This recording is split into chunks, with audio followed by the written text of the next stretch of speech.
just making it. Wait, let's do it.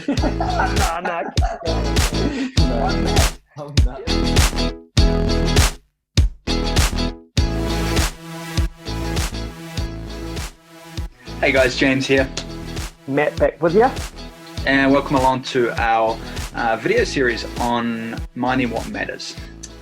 Casual conversations between two friends who just happen to be psychologists as well, talking about, in a really brief and casual way, mental health and well-being, and some of the things that maybe we can do or we should think about during this time of COVID.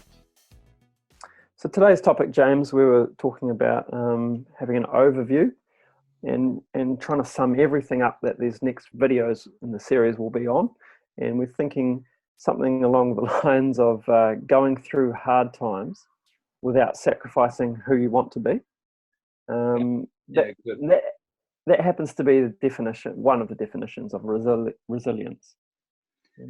Yeah, you're right. And there's so many different definitions out there. And I think the word resilience has kind of gained a lot of popularity, especially in the last few years. And so sometimes people's definition changes from person to person. But what can you speak to in terms of what it means to be resilient during this time? Well, I guess the resilience is based on a lot of good research. One of the pioneers in the field, Anne Maston, and she did great work looking at how children and adolescents experience traumatic times, whether it be disasters in terms of environmental disasters, that sort of thing, as well as military, war zone type things, and followed them over time and into adulthood, and looked at what were the factors in those people who flourished after these times, and what were the factors in those who didn't. And there's some interesting findings there. So how we can apply it to this is similarities are that there are external things that happen to you outside of yourself, and that impacts on our internal world, what's going on in us and how we later behave. And the similarities there are quite clear, I think, in that some people can go on a downward spiral from now, and that might follow an unhelpful trajectory. How do you say that word? Trajectory. Yeah, it's complicated. Yeah, it's a complicated word. It is complicated. It's fair enough. Some people will follow an unhelpful pathway into the future, and some people won't. Some people will follow a helpful pathway trajectory. Yeah. And I like what you said of like, hey, there's things that happen in our environment, and some of those are in our control, but many of them are not.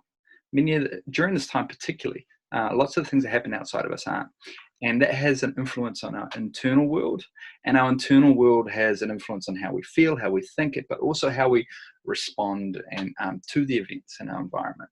And that's really important because during this time, I think it's really easy to be caught up in kind of on autopilot, where you're just reacting to things. You're reacting to your kids, to your partner, to the work pressures, to technology, because we know that it doesn't always go to plan, rather than and kind of being controlled by our emotions and our environment.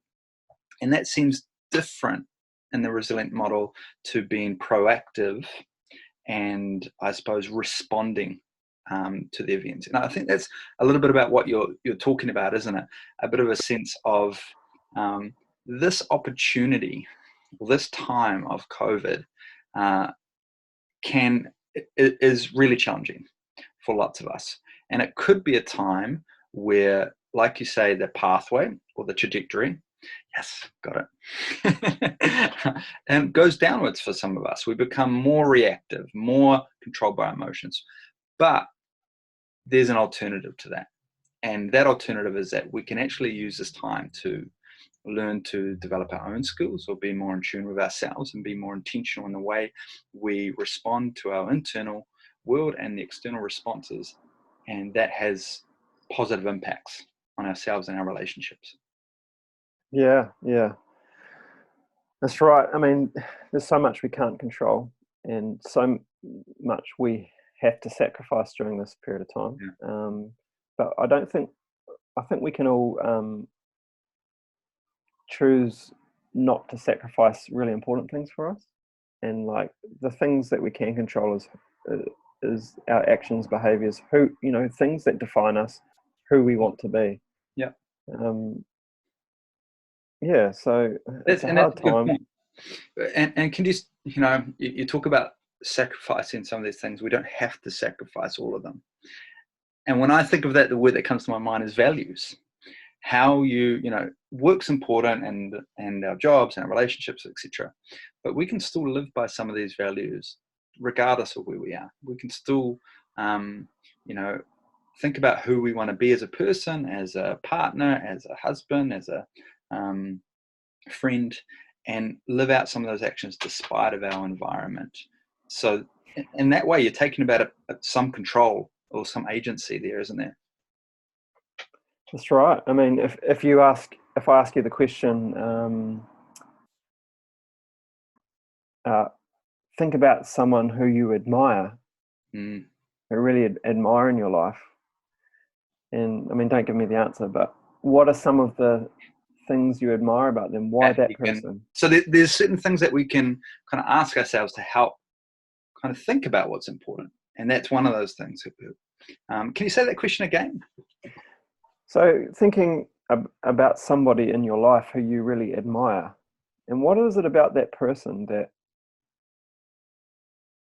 why do you really admire them? Yeah.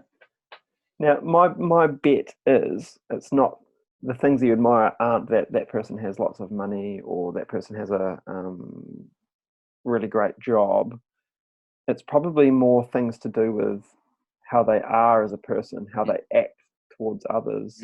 When hard times come, what they do. Yeah, really good point. So, and another question that you might ask yourself as well is, how would, in 6 months' time, or a year's time, or 2 years' time, whatever it is, if you were to look back on this time where you're going through the current stresses that you have, and there's likely more to come, how would you like to have known that you responded? How would you have liked to have seen yourself behave and act? And I think that needs to be balanced. I think these are really good questions to ask and to reflect on, because it kind of aligns you to what you can and can't do now.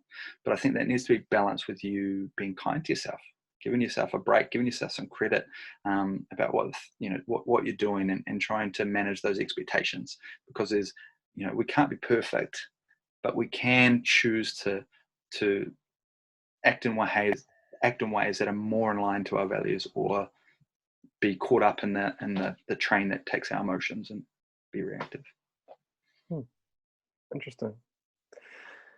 So the next videos that we're doing, James, are really drilling into this more on how to go through these hard times without sacrificing who you want to be. And we're going to be looking at things like our internal world, things like values, things like relationships with others, whether it's our partner or grandparents or kids, whatever. And so we're going to be drilling into it into greater detail. But the overarching theme here is that we have some control in how we live during this time. Yeah.